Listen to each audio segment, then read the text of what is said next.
Hi guys, welcome back to my YouTube channel. Today we want to dive into how to remove label from Google Map. Go to your search engine and search Google Map. Click on the site.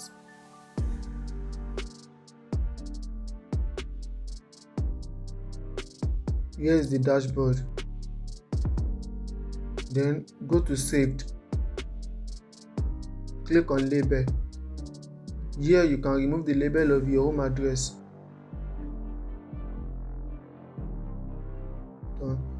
But if you want to remove the general label of the Google Map, click on satellite, then click on more, scroll down and turn off label. Yeah, all gone. Now we have no label, and anytime you wish you can switch it on back to get back your map label. Thanks for watching. Don't forget to like and subscribe to my YouTube channel.